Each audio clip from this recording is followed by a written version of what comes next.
அடுத்து பாருங்க, நபிசராயத்துக்கு ஒரு கட்டளையை அல்லாஹ் போடுறான். வஸ்பிர் முஹம்மதே, பொறுத்துக் கொள்வீராக.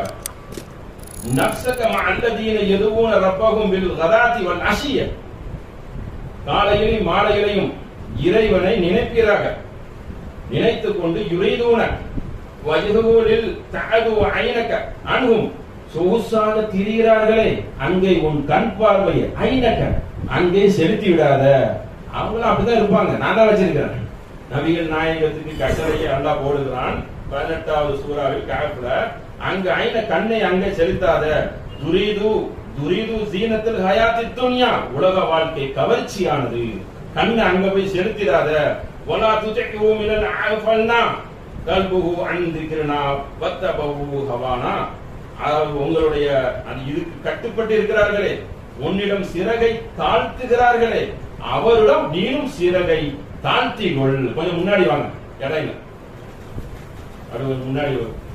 அப்போ எந்த மாதிரினா, முகமதே உங்ககிட்ட வந்து இந்த மார்க்கத்துக்கு கட்டுப்பட்டு சிறகை தாழ்த்துகிறார்கள், அவரோட நீங்க தாழ்த்திக்கிறீங்க.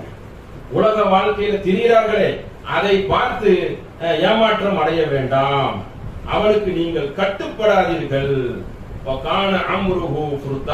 அவனுக்கு நீங்கள் மனையை செய்ய பின்பற்றாதீர்கள் என்று அல்லாஹ் என்ன செய்யறான், ஒரு கட்டளையை போடுகிறான். இப்படி உலக வாழ்க்கையை அடுக்கிக் கொண்டே போகிறான்.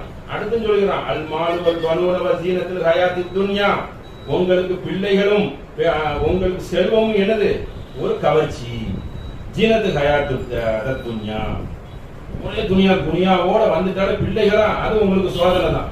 பிள்ளைகள் எப்படி வளர்த்தீங்கன்னு உங்கள்கிட்ட கேள்விகள் இருக்கு. அவர்களுக்கு என்னென்ன கற்றுக் கொடுத்தீர்கள் கேள்வி இருக்கு. சும்மாவா, எல்லாம் மசூல், எல்லாம் பொறுப்பாளர்கள். பிள்ளைகளுக்கு என்ன சொல்லி கொடுத்தீர்கள் என்ன இருக்கு, பெற்றோர்களுக்கு கேள்வி இருக்கு. அவர் வளர்ந்தாருன்னா அவர்களுக்கு கேள்வி இருக்கு, பெற்றோர்களை மதிச்சான்னு சொல்லி. அப்போ பல பொறுப்புகள் இருக்கு, இதுல அவங்க ஜெயிக்கணும். அதனாலதான் சோதனை, அதான் கவர்ச்சி.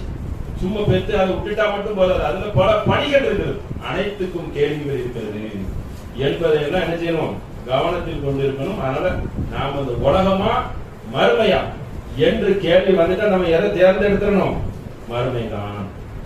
இம்மையை தூக்கி என்ன செய்வோம், நாங்க கடாசி விடுவோம், அதுல நிக்க மாட்டோம். இது ஹராமான உணவா, இது ஹராமான பொருளா, இது ஹராம் கலந்திருக்க சாப்பிட மாட்டோம், வாங்க மாட்டோம், இந்த வேலையை செய்ய மாட்டோம் என்று ஒரு நிலைப்பாடு உறுதியாக ஒரு பூமிக்கு வந்தால்தான் அந்த இறுதி நாளுக்கு அஞ்சிரான இறுதி நாள் இதுக்கு அல்ல எனக்கு கேள்வி கேட்பான, தப்ப முடியுமா, ஒவ்வொன்றும் ரெக்கார்ட் ஆகிட்டு இருக்கிற என்று அந்த அச்ச உணர்வு வந்தால்தான் நம்ம மறுமைக்காக வாழ்கிறோம் என்று அந்த அடிச்சு சொல்ல முடியும். அப்படிப்பட்ட ஒரு நன்மக்களாக